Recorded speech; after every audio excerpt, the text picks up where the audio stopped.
Hello friends, welcome back to Suresh suits TV. இன்றைக்கான வீடியோன்னு பார்த்தீங்கன்னா, நம்ம அஜித் அவர்களுக்கு வந்து பத்மபூஷன் அவார்டு வந்து அறிவிச்சிருக்காங்க பார்த்தீங்களா. அது வந்து சில விரோதிகளுக்கு வந்து பிடிக்கலை. அதில் முதல் ஆள் யார் பார்த்தீங்கன்னா, வலைபேச்சு அந்தணன் தான்.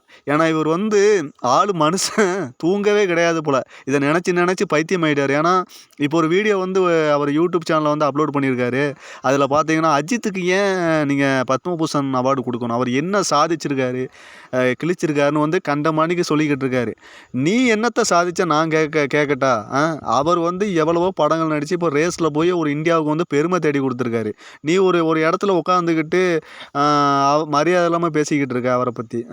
அவர் வந்து அவர் வந்து ஒரு தன் திறமையால் யார் எந்த பேக்ரவுண்டு இல்லாமல் வந்திருக்காரு. ஒரு கஷ்டப்பட்டு வந்திருக்காரு. அவரை வந்து நீ அவரை பற்றி நீ எதுவும் பேசலாம், தவறாக பேசக்கூடாது. அவரை வச்சு தான் நீ பணமே சம்பாரிச்சிக்கிட்டு இருக்காரு. சம்பாரிச்சுட்டு இப்போ அவரே நீ குற்றம் பண்ணிக்கிட்டுனா இது என்னங்க நியாயம்? ஏன்னா இவனுங்களாம் இப்படி தாங்க வாழ்ந்துக்கிட்டு இருக்காங்க. அஜித், ரஜினி போன்ற நடிகர்களை வந்து நெகட்டிவாக பேசி பேசி இவங்க சம்பாரிச்சிக்கிட்டு இருக்கானுங்க. இவனுங்கெல்லாம் ஒரு மசுரா கூட அவங்க நினைக்கிறது கிடையாது. அவங்க நீ என்னவோ பேசிட்டு போ, அவங்க இதெல்லாம் எதுவும் கண்டுக்க கூட மாட்டாங்க. அப்படி தான். ஏன்னா இவங்களுக்கு வந்து யார் தங்க பிஸ்கட் போடுறா, தங்க நாணயம் யார் போடுறா, அவங்களுக்கு வாலாட்டுவானுங்க இவனுங்க. மற்றபடி எவனும் கண்டுக்காமல் இருப்போம் பார்த்தீங்களா. அஜித் மாதிரி ஆட்கள் வந்து கண்டுக்காமல் இருக்கிறவங்களாம் சீண்டுறது, சீண்டி பார்த்து பணத்தை சம்பாதிக்கலாம், உருவலாம் அப்படின்னு இருக்கிறாங்க. இந்த வலைபேச்சு அந்தனம்லாம் சொல்லவே தேவையில்ல.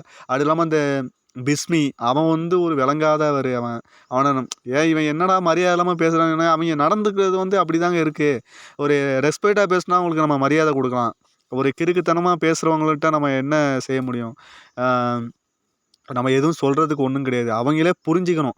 ஏன்னா இவங்கள வச்சு தான் சம்பாதிச்சுக்கிட்டே இருக்கானுங்க. ஒரு சினிமா நியூஸை வச்சு தான் சம்பாரிச்சுக்கிட்டு இருக்காங்க. இதில் வந்து ஒரு படத்தை காலி பண்ணுறது, முழுக்க முழுக்க ஒரு நெகட்டிவிட்ட பரப்புரில் இவங்க முதல் ஆள். அது இல்லாமல் இந்த அந்தணன்லாம் பயங்கரமாக ஒரு பண்ணிக்கிட்டு இருக்காரு. அஜித் ரசிகர்களை எப்போ கிட்ட வாங்க போகிறான்னு தெரில.